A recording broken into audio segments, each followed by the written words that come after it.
నాకు అంతకుముందు నా చెల్లె కూడా చెప్పలేదు. చెప్తే పరువు పోద్దనుకున్నాడేమో. చెప్తే అందరిలో చిన్నతనం అయిపోతారు. అమ్మో! మాకు చెప్తే మేము తప్పిద్దు మా చెల్లెడు. మాకు అవి తెచ్చుకుందాము. మా చెల్లె చచ్చిపోయాక కూడా మళ్ళీ తప్పిలాట. అయ్యో కొనుక్కొని పెట్టుకుంటాను.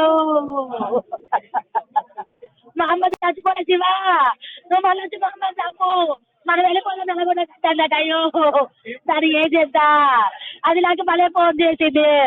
మా అమ్మ కింద పడి రాబేద్దామంటే నేను వచ్చినా నేను 10:30 వచ్చిన పోలీసులు ఒకటేసారి ఇంట్లోకి ఎంట్రాడు. నన్ను పోలీసులు లోపల రానియలేదు. నా చెల్లి అప్పటికే బిగిసిపోయినది. ఈ కంట వలిగింది. నా చెల్లెకి ముక్కులకి వెళ్ళినట్టు ఇక్కడ కట్లు పడి ఉన్నాయి. ఈ కడుపు నిండా గుద్దిండు. ఈ మెదడు దగ్గర చుట్టతోని ఇంత చుట్టూ ఇప్పుడు ఇంట్లోనే ఉన్నది.